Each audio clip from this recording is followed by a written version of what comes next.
Hello students, I am Dr. Neera Sharma.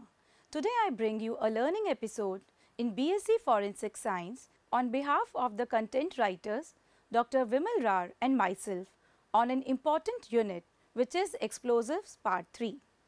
In this lecture, we will discuss about overview of explosion and process of explosion, and you will be acquainted with the knowledge of proprietaries of explosion. You will also be made familiar with how searching is carried out in scene of explosion.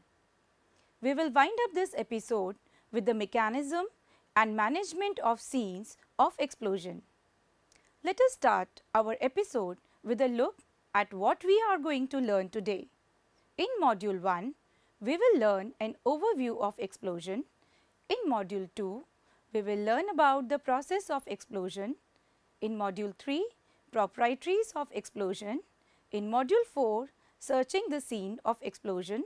Module 5 contains the mechanism of explosion, and in Module 6, management of scene of explosion. And finally, we will conclude in Module 7.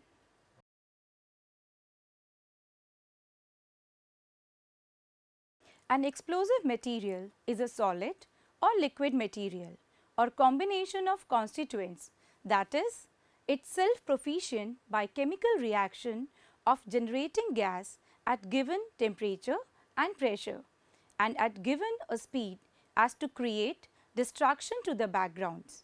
Complete combustion is a swift process of oxidation. It is mentioned too as damaging fire, where with an adequate source of oxygen, a flammable substance is ruined in an exothermic reaction. As the speediness with that the fire extents rises, the progression is devoted to as deflagration, explosion, in various cases explosion in this direction. A detonation is a swift upsurge in size and discharge of energy in an extreme means, generally with the release of high temperatures and discharge of gases. An explosion can occur if there is a combination of a combustible material, oxygen and a source of ignition. If one component is missing, no exothermic reaction will occur.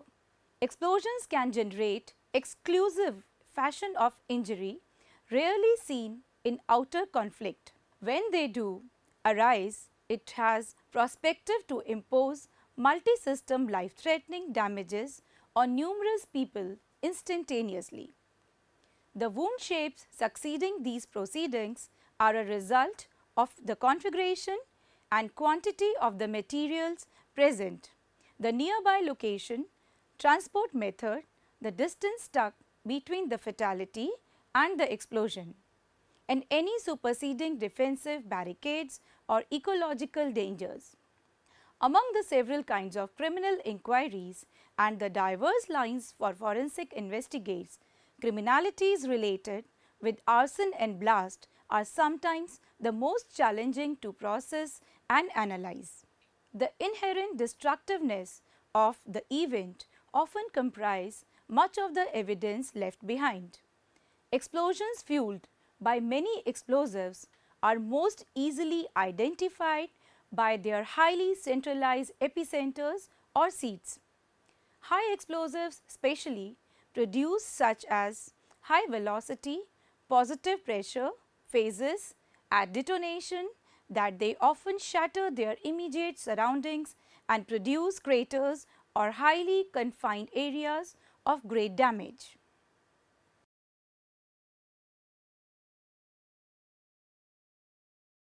Effectively, all explosives apart from firecrackers will both burn and explode, the kind of incident reliant on the process of commencement. There are insignificant numbers of pyrotechniques which will detonate. As previously stated, many explosives like propellants are considered to burn and others to ignite, and therefore the commencement technique must be particular and reliable. To preserve protection, it is not astonishing that a majority explosive charge of any kind should be as unresponsive as probable. Equally, the applied stimulus to initiate an explosive cannot be excessive. Thus, useful initiation for both the burning and detonation processes is achieved through the application of an explosive train. The primary component of an explosive train is a key explosives which is very delicate and existing in minor quantity. Since the chief charge may be fairly impervious, the production of this primary explosive is generally improved by applying a booster that in turn will start up the key charge. For minor arrangements like the propelling charge of insignificant weapons, short the booster may not exist. The prime explosive applied for igniferous commencement is generally lead stiffenate, usually combined with the pyrotechnic substance to improve the flash of the flame produced. In real world techniques, the usual stimuli applied to start the prime explosives are percussion, as in the ammunition percussion cap or electrical warming of a wire that is covered with the primary explosive. The booster in a detonation train is likely to be PETN or RDX based and is more sensitive than the main charge. However, both the booster and main charge are classed as secondary explosives to differentiate them from the very sensitive primary explosives. In military warheads, the primary explosive pellet is kept physically separated from the booster until the fuse is armed. Few schemes will not usually permit this to happen till the weapon has leftward the take-off stage. Environmental possessions are generally applied to trigger the arming mechanism. In the commercial subdivision for blasting etc., the initiation technique is the demolition detonator.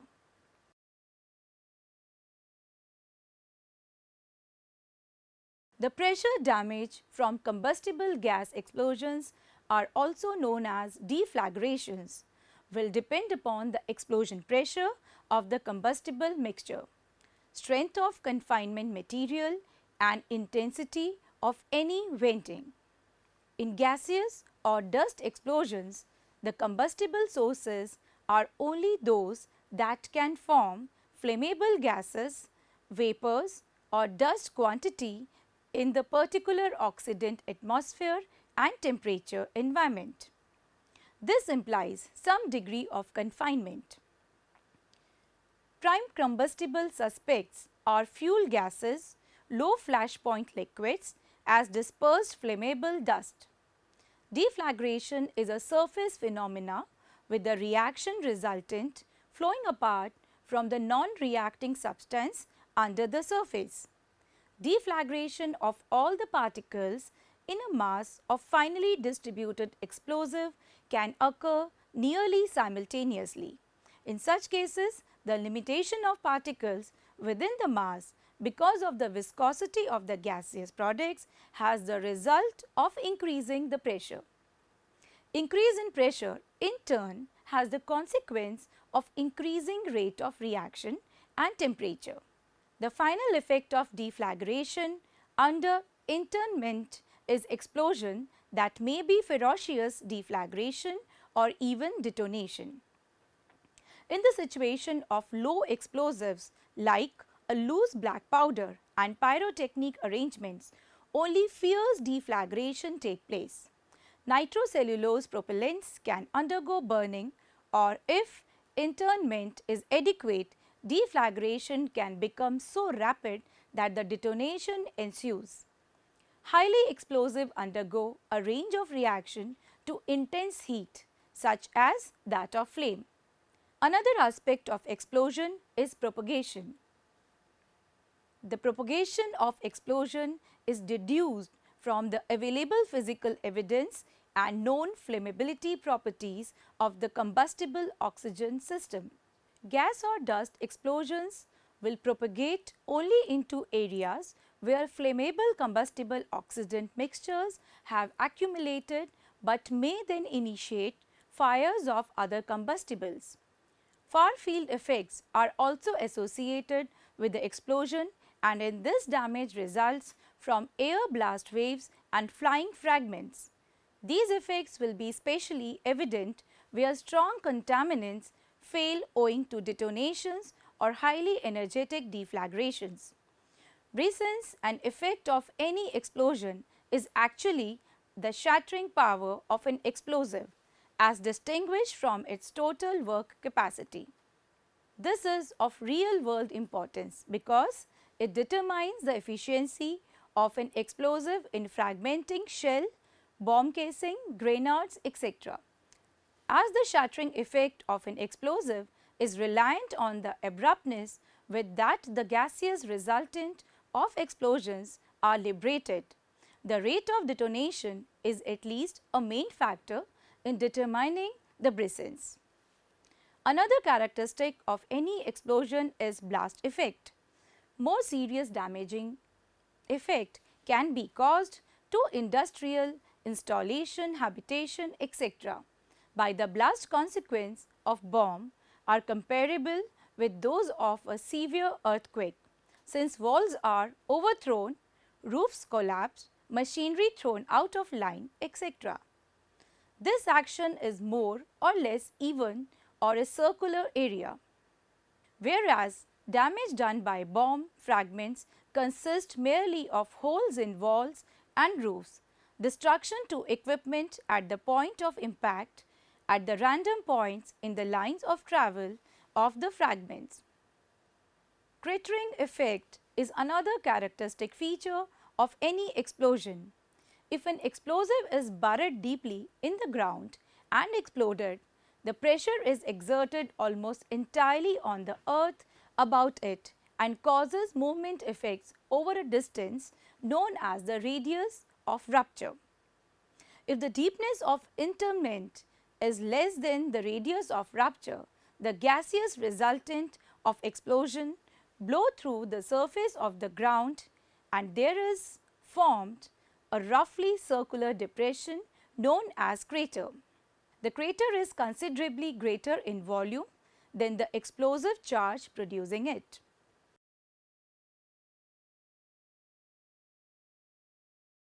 An explosion analysis is an intricate endeavor comprising expertise, equipment, information and science. The gathering of accurate data and an investigation of those evidences should be proficient accurately and truly. The elementary procedure of the explosion analysis must depend on the use of a systematic approach and attention to all relevant details.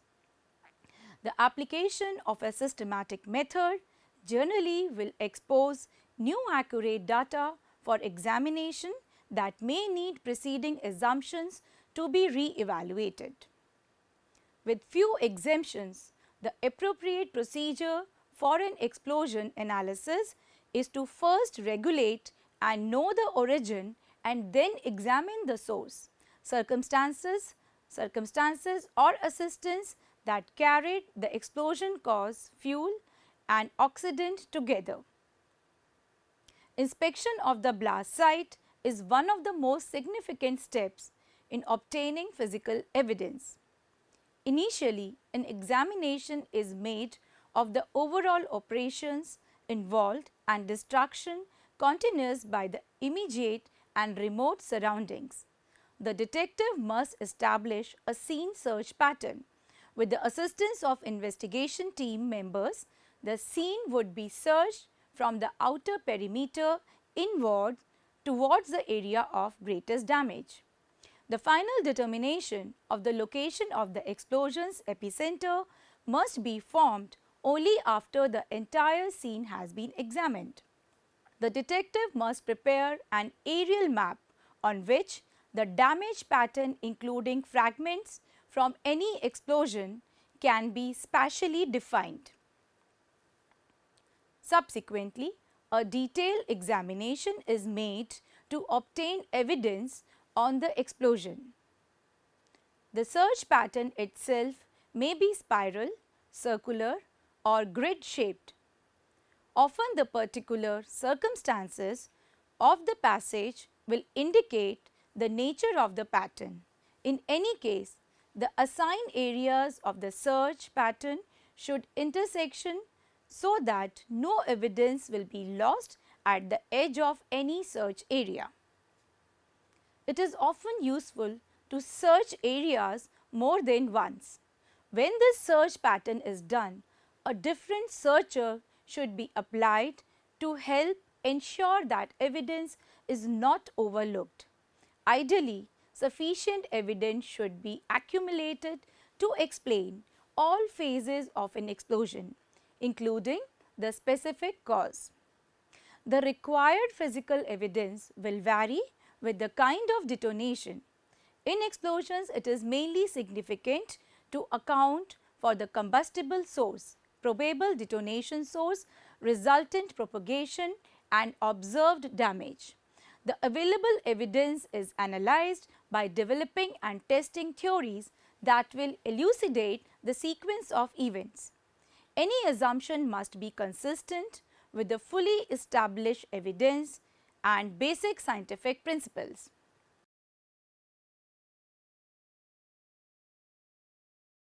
An explosive can be well defined usually as a stock of energy which can be formed to generate that energy in these manner as to perform work.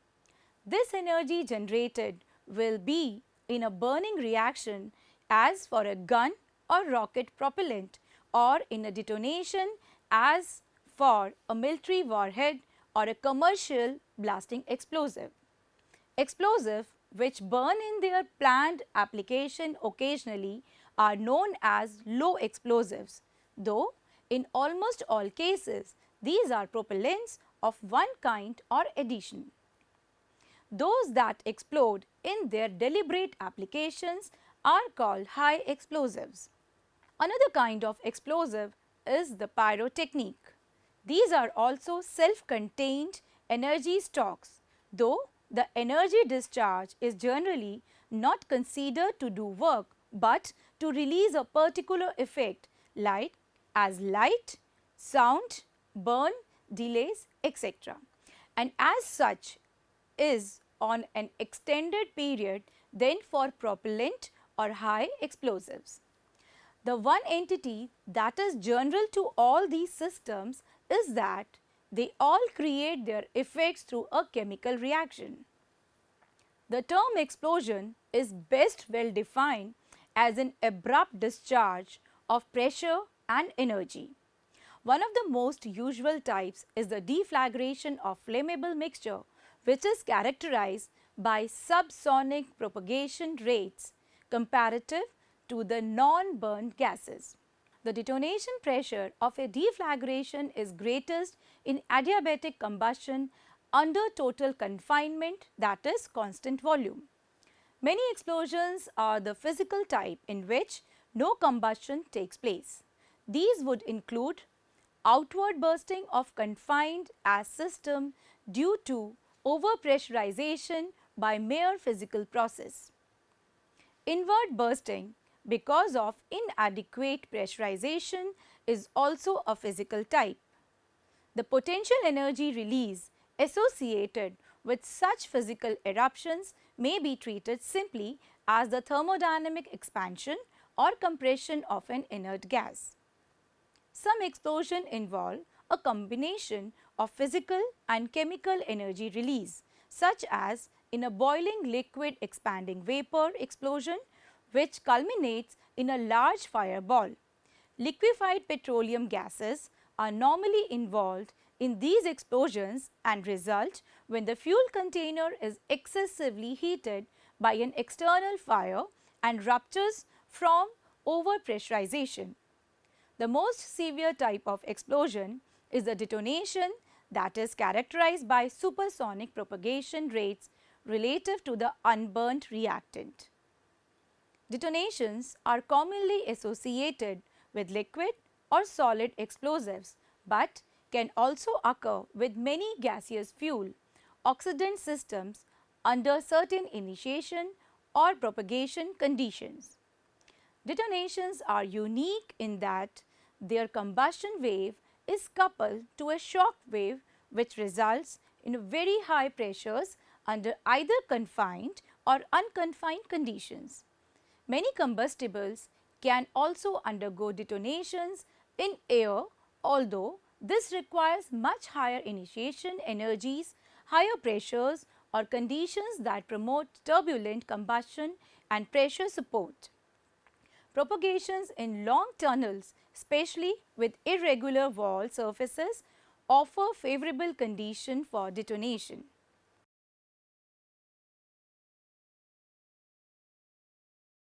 Possessing the proper tools and equipment is key to any task, and never more so than in emergency situations such as explosion or bombing scenes. The systematic approach recommended is that of the scientific method which is used in the physical sciences.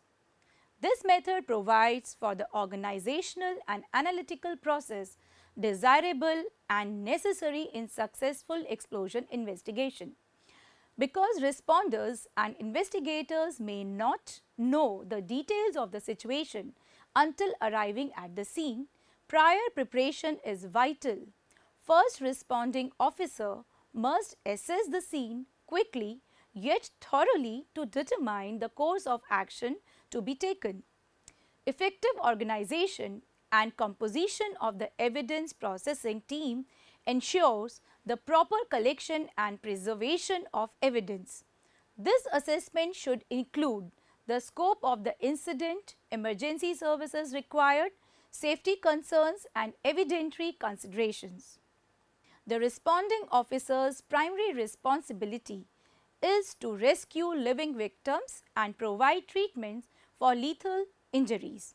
While performing emergency operations, they are to preserve evidence and avoid disturbing areas not directly involved in the rescue activities, including those areas containing fatalities. At the outset, the investigator should obtain all available background information pertaining to the explosion. This includes a description of the explosion site and systems or operations involved, conditions and events that led to the explosion, performance histories of any suspect systems and all the available evidence accumulated from any initial actions. Particularly important are what combustible and oxidants were present and what abnormal or hazardous conditions existed that might account for the explosion. A close examination should be made of witness accounts, maintenance records, operational logs and manuals, weather reports, previous incident reports and other records that may be helpful in developing the evidence. The investigator must ensure the integrity of the scene by establishing security perimeters and staging areas, contamination control procedures and evidence collection and control procedures. The investigator must conduct a walkthrough to establish scene parameters and acquire an overview of the incident. Following the walkthrough, the investigator should determine the resources, equipment and additional strategy may be needed. A formal investigation of an explosion is ordinarily conducted by technical specialists and responsible officials. The initial actions that should be taken are isolation of explosion site, protection of evidence, recovery of material evidence, photographic and videographic documentation of evidence, documentation of witness accounts. Isolation of the blast site is important to ensure recovery and protection of all available evidence and also to minimize unnecessary human exposure to any hazards that may still exist. Confined areas should be entered with caution since flammable or toxic gases may be present even after the explosion. The investigator must ensure appropriate documentation. The goal in documenting any explosion investigation is to accurately record the investigations through media that will allow investigators to recall and communicate their observations at a later date. Common methods of accomplishing this goal include the use of photographs, videotapes, diagrams, maps, overlays, tape, recording notes and reports. This documentation should be completed prior to the removal or disturbance of any items. Before removal of any explosion debris, the accident area should be photographed including detailed colored exposures of suspected items. When materials are fragmented by an explosion, areas beyond the site may have to be searched to recover the items. Those involved in these early actions must protect the evidence from being inadvertently tampered with, destroyed or lost. The investigators must ensure the photographic documentation of the scene to supplement the written documentation in preparation for scene reconstruction efforts and any future proceedings.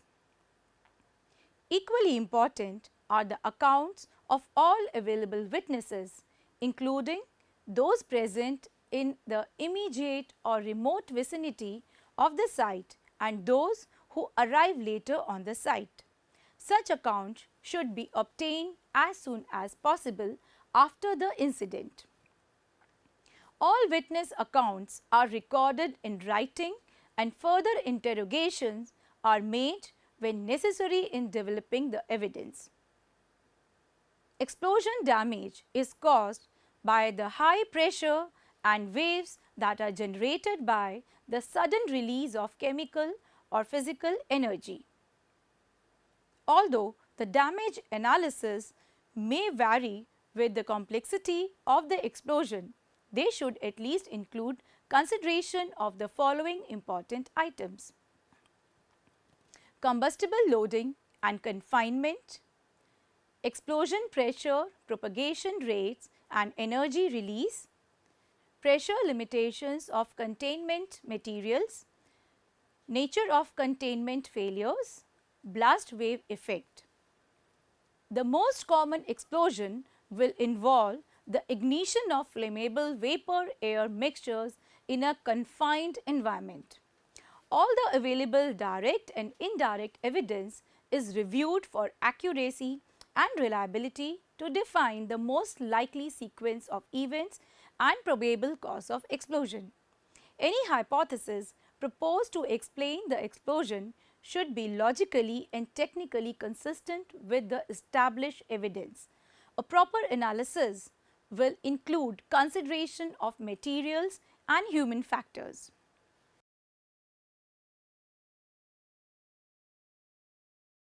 An explosion is a gas dynamic phenomena that, under ideal theoretical circumstances, will manifest itself as an expanding spherical heat and pressure wave front.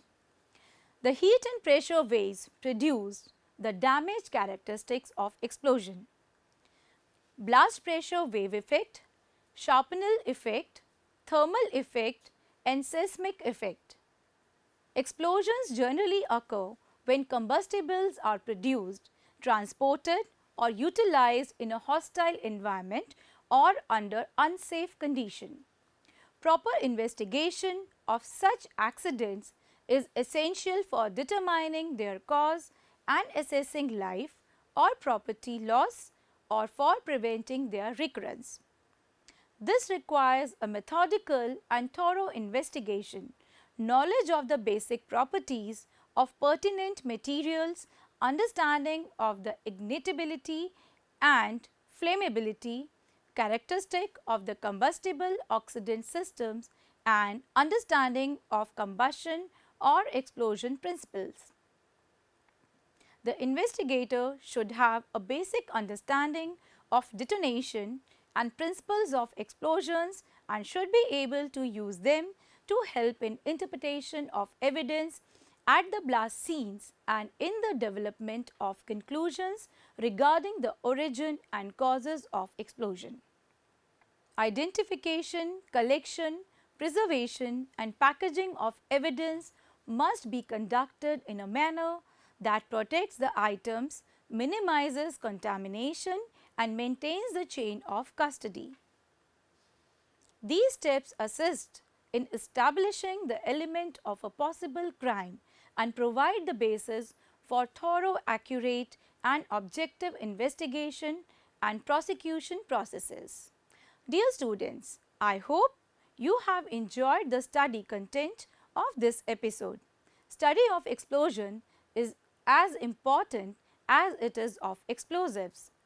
Be it a terrorist attack or any accidental explosion, all results in massive destruction and cost a huge public loss.